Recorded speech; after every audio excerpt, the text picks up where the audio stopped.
nag-aabroad sa isang pamilya. Pero sa totoo lang, miss, mahirap.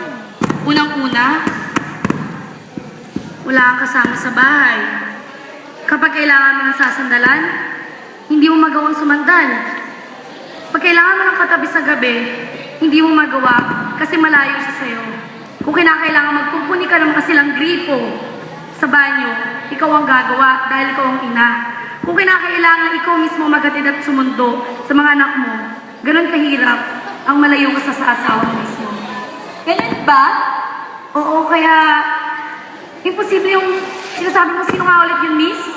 Oh, ang hino, pero hindi ako pwede magkamali eh. Pinaupo pa niya nga ako dito, di ba Nara yan? Yung mga halaman na yun. Kala ko nga nung una tunay yun, hindi pala kundi plastic. Teka, miss, bakit puti yung halaman at banyo namin, alam mo? Abay, syempre nakapasok ako sa bahay ninyo.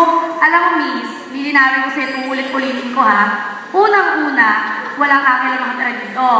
Pangalawa, tama ka, doon talaga ang babae. O, inulit mo. Oh, Sabi yun. mo. So, bale, miss, wala akong talagang kakilala nakatira dito. Ako lang nagsasabi sa inyo. Pero hindi nga ako pwede magkamali eh. Di ba, ng banyo nyo, naki-CR pa nga ako eh. Miss, di ba kita-kita nyo na? Walang po ang anak ko. Wala po talagang kakilala dito. Ganun ba? Oo, so bale, asikasuhin ko pa kasi mga anak ko eh.